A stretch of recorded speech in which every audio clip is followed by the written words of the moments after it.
Pascal Boniface, geopolítico francês contemporâneo, fundador e diretor do Instituto de Relações Internacionais e Estratégicas, em seu livro As Guerras do Amanhã, afirma que a proteção do meio ambiente é um objetivo aparentemente compartilhado por toda a humanidade. Por trás dessa unanimidade de fachada se escondem, porém, profundas divergências entre os países do Norte e do Sul. Essas teses de fundo neocolonial e imperialista são avaliadas por Aldo Rebelo neste 12º episódio da série Amazônia, a maldição de Tordesilhas, 500 anos de cobiça internacional.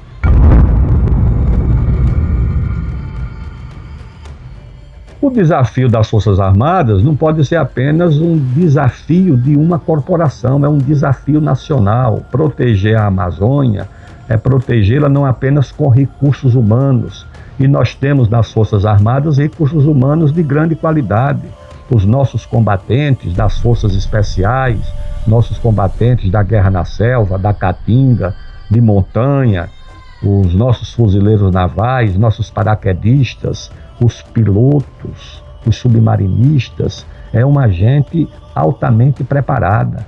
Mas não basta o recurso humano, é preciso o equipamento, o caça, o submarino, o armamento para a eficácia do emprego dos recursos humanos.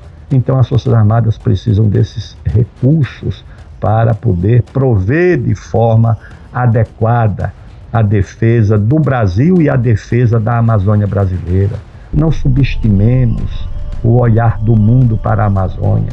É claro que uma parte do mundo olha com admiração, com respeito, com carinho, alguns com inveja, mas alguns também olham com cobiça, e o Brasil precisa estar atento para isso. O Brasil precisa proteger, apoiar, estimular as suas Forças Armadas para que elas possam cumprir a sua missão à altura da sua vontade, mas também à altura das necessidades do Brasil. Nossos antepassados cuidaram disso, são até homenageados, um Pedro Teixeira, um Raposo Tavares, homenageado pelas Forças Armadas, mas o Brasil precisa hoje de dotar de meios as Forças Armadas para o cumprimento da sua dupla missão: proteger, defender o Brasil, mas também construir o Brasil. A Amazônia exige do Brasil um leque de grandes desafios. O desafio de proteger o meio ambiente, o desafio de desenvolver, o desafio de promover o equilíbrio social, mas um desafio é particularmente fundamental, é o desafio da defesa. A defesa nacional no ambiente amazônico, a defesa terrestre, a defesa das águas interiores ou a defesa naval e a defesa do espaço aéreo. E as Forças Armadas na Amazônia combinam exatamente essas duas exigências, a defesa do país e a construção do país. Porque na Amazônia as Forças Armadas não têm apenas o desafio de sua atividade finalística, que é a defesa. Na Amazônia, as Forças Armadas também cumprem uma espécie de função auxiliar ou função subsidiária na fragilidade do Estado Nacional brasileiro, principalmente nas áreas de infraestrutura e nas áreas de apoio social a uma população desassistida. E a Amazônia é um desafio que não é acompanhado apenas pelo Brasil. Estudiosos, aqueles que acompanham o tema da defesa no mundo, geopolíticos, observam a Amazônia com olhos que nós precisamos naturalmente conhecer. Vejamos um caso específico de um estudioso francês, consultor do Ministério da Defesa da França, consultor da ONU na área de defesa, polígrafo de grande talento, escreve sobre temas muito variados, mas tem um livro que o Brasil deve conhecer especificamente, que chama Les Guerres de Demain, As Guerras do Amanhã. E o autor Pascal Boniface, que eu conheci em Paris, tem nesse livro um capítulo que se chama A Guerra do Meio Ambiente, sobre as guerras do futuro. Eu vou ler uma breve passagem desse capítulo porque ele é elucidativo sobre o que uma parcela do mundo pensa sobre o futuro da Amazônia e a relação da Amazônia com a área de defesa. Vejamos o que diz aqui o nosso geopolítico e escritor Pascal Boniface no seu livro As Guerras do Amanhã.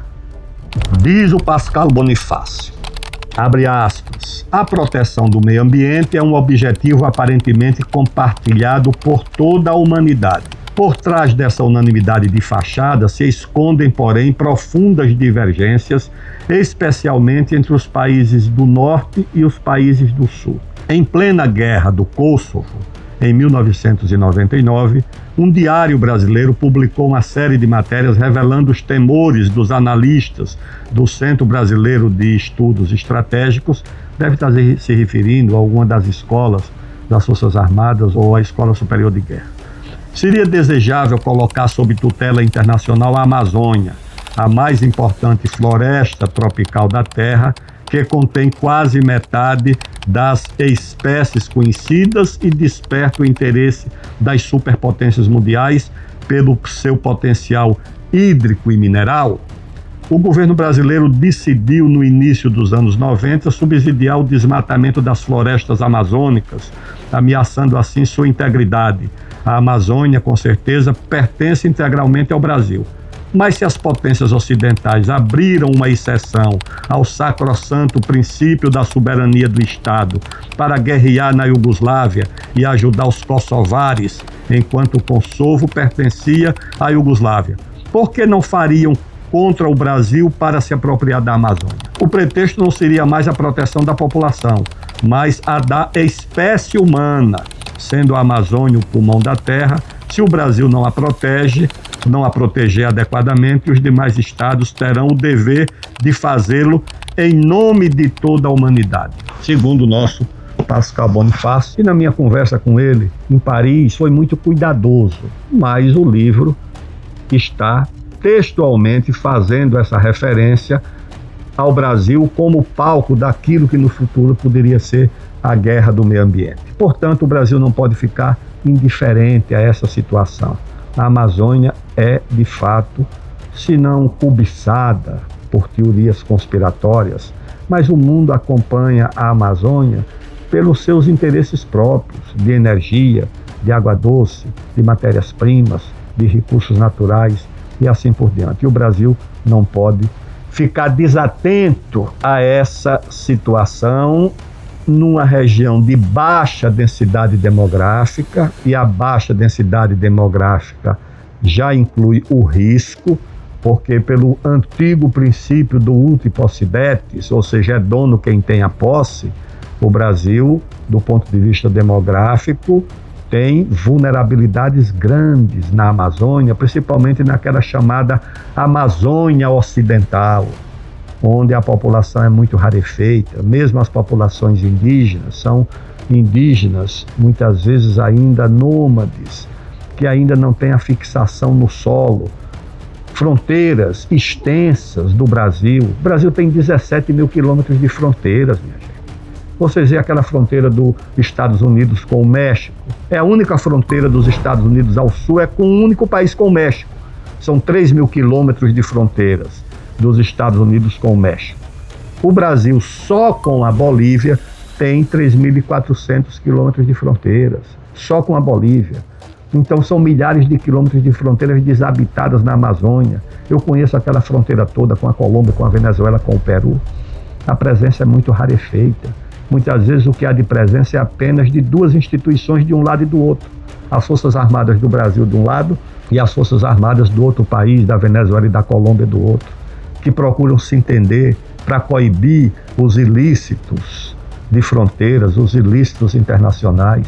Nós realizamos na Amazônia, no Ministério da Defesa, uma operação chamada Operação Ágata, que reúne ali o esforço de Exército, Marinha, Aeronáutica, Polícia Federal, polícias militares, para combater os ilícitos nos rios e nas fronteiras. Muito difícil esse desafio, é muito difícil. Então as Forças Armadas têm esse papel de defender. Nós temos 20 mil milhas navegáveis na Amazônia. Com que meios nós podemos patrulhar? Com poucos navios patrulha. Nós teríamos que ter um volume muito grande de pequenas lanchas, patrulhas na Amazônia, com a Marinha, com as polícias militares dos estados. Por que a Polícia Militar dos estados? Porque a Polícia Federal fica ali durante um período, depois é removido o delegado, o agente, e não conhece bem a base física, não conhece bem o território. As polícias militares conhecem. Elas que precisam de ter esse apoio. Eu, quando ministro da Defesa, visitei a Suécia e a Finlândia. E como ministro da Defesa da Finlândia, que depois visitou o Brasil, nós tínhamos um plano de construir lanchas, patrulha, porque a Finlândia tem necessidade dessas lanchas ali no Mar Báltico, e eles queriam construir essas lanchas conosco. Um grande volume de pequenas lanchas para patrulhar não apenas o litoral, mas eu pensei as águas interiores do Brasil, principalmente na Amazônia. Um grande número de lanchas para patrulhar essas 20 mil milhas navegáveis, porque os rios da Amazônia estão sendo, de fato, tomados pelo narcotráfico e a Marinha e as polícias militares não dispõem dos meios para se contrapor a essa ofensiva. A outra função das Forças Armadas é a função social, de levar assistência aos ribeirinhos, aos indígenas. Eu vi isso percorrendo com os navios, hospitais da Marinha. Tem um que leva, inclusive, um helicóptero para atender às necessidades num lugar onde não tem meios de locomoção. Se um índio tem um acidente ou uma índia tem um problema de parto, como é que você socorre? São dias para você transportar para um hospital onde não há estradas. Você imagine que num município como Altamira, o município tem 159 mil quilômetros quadrados. O município é maior do que Santa Catarina, maior do que Portugal. Da sede do município até um povoado lá, um Castelo dos Sonhos, por exemplo, em Altamira, você tem uma distância maior do que entre São Paulo e Porto Alegre ou São Paulo e Brasília. Essa é a realidade da Amazônia. Então as Forças Armadas levam essa assistência às populações. Um dia, no Ministério da Defesa, nós estávamos fazendo um trabalho dessas operações ACISO, e eu vi uma tenente jovem da aeronáutica escovando os dentes de um menino índio que já tinha uns 10 anos. Eu perguntei, tenente, esse menino não sabe escovar os dentes? Ela disse, não, ministro, é a primeira vez que ele está vendo uma escova na vida. Depois ela enfileirava os menininhos para fazer uma espécie de escovódromo, para ensinar a todos eles como usar uma escova de dente. Essa é a situação da Amazônia, senhores. Aí eu vou em Santa Rosa do Puru, está lá o prefeito pedindo que a médica do pelotão de fronteira, uma jovem médica formada na Universidade, acho que de Minas Gerais, Federal de Minas, estava lá essa moça, dedicada, satisfeita, e dizendo o seguinte, são 2 anos para cada posto. Mas ela disse, não, ministro, se precisar eu fico aqui. E o prefeito dizia, não, essa moça sai aí pelo interior do município, noites, para atender uma comunidade. Era a única médica que tinha no município. Aí você vê na Amazônia, lá entre Miguel Urbano e outro município, lá no Acre, o Ministério Público proibindo e o Judiciário de ter uma estrada para transportar doente, criança para a escola.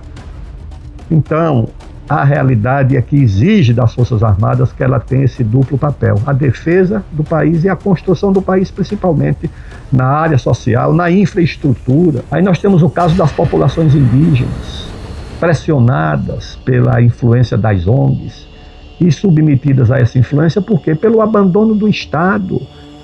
Aí você olha na Amazônia essa situação de abandono e de penúria, isso facilita a ação desses interesses internacionais. Eu tinha no Ministério da Defesa a ideia de multiplicar o número de tiros de guerra na Amazônia, principalmente nas áreas indígenas, para que cada menino indígena, ao completar 18 anos, conhecesse as Forças Armadas, conhecesse o espírito das Forças Armadas, o espírito do Marechal Rondon, o espírito dos nossos comandantes que no passado se dedicaram à proteção da Amazônia brasileira. Multiplicar os NPOR para os índios também, para que eles possam ter oficiais dentro do Exército.